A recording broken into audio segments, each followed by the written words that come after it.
நம்ம வாழ்க்கை போக்க தீர்மானிக்கிறது நமது சிந்தனைகள் தான். எண்ணங்கள். நாம் எதை பற்றி அதிகமாக சிந்திக்கிறோமோ அதுவாகவே நம்ம மாறி போகிறோம். ஆமாம், நீங்கள் ஒரு பெரிய அறிவாளியை வரணும்னு நினச்சா உங்களுக்குள்ள ஒரு ஆற்றல் எழுந்து அது உங்களை அறிவாளியை மாற்றும். பணக்காரனாக நீங்கள் மாறணும்னு நினச்சிங்கன்னா அதே ஆற்றல் உங்களை பணக்காரனாக மாற்றும். இப்படி தான் எல்லா இடங்களுமே.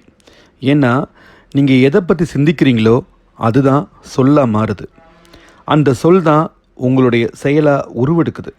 அதனால் நம்ம சிந்தனைகளை ஒழுங்குபடுத்துறது அப்படிங்கிறது நம்ம வாழ்க்கையை வளமாக்கக்கூடிய மிகப்பெரிய முக்கியமான ஒரு விஷயம்.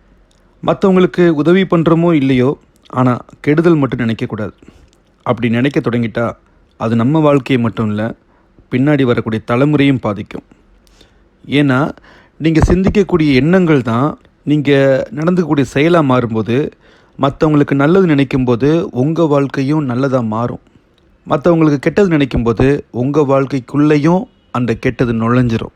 அதனால் முடிஞ்ச வரைக்கும் மற்றவங்களுக்கு நன்மை செய்வதற்கான ஏதாவது ஒரு வழிமுறை இருந்தால் பண்ணுங்கள். இல்லை அப்படின்னா எதுவுமே பண்ணாமல் கூட சும்மா கூட இருங்க. உதாரணத்துக்கு பார்த்தீங்கன்னா, ஒரு தாமரை குளத்தில் 20 அடி தண்ணி இருக்குதுன்னு வச்சுக்கலாம். அந்த குளத்தில் இருக்கக்கூடிய தாமரையோட உயரம் எவ்வளோன்னு கேட்டால் எல்லோரும் ஈஸியாக சொல்லிடுவாங்க, 20 அடின்னு. அதே தாமரை குளத்தில் 10 அடி தண்ணி இருந்தால் தாமரையோட உயரம் எவ்வளோன்னு கேட்டால் 10 அடின்னு சொல்லுவாங்க. இது மாதிரி தாங்க நம்ம வாழ்க்கையும். நாம் எவ்வளோ உயர்வாக சிந்திக்கிறோமோ அந்தளவுக்கு நம்ம உயர்வாக போவோம்.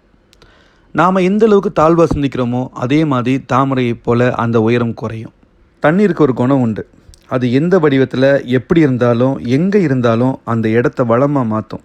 அதே மாதிரி நாமும் இருந்தால் நாம் மட்டும் இல்லை, நம்மளால் மற்றவங்களும் நல்லா இருப்பாங்க, நாமளும் நல்லா இருப்போம். பிறருக்காக நீங்கள் வாழ தொடங்கும்போது உங்களுக்கு தேவையானது தானாக கிடைக்கும். சார், நீங்கள் சொல்கிறதெல்லாம் ப்ராக்டிக்கலாக இந்த காலத்தில் சாத்தியமே இல்லை சார்.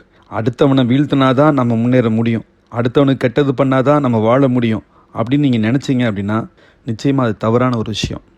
ஏன் உலகத்தில் நீங்கள் நினைக்கிற மாதிரி பெருசாக வாழ்ந்துட்டுருக்கிற ஒவ்வொருத்தவங்களுடைய வாழ்க்கைக்கு உள்ளேயும் போய் பாருங்கள். நிச்சயமாக ஒரு மகிழ்ச்சி இருக்காது, ஒரு நிம்மதி இருக்காது.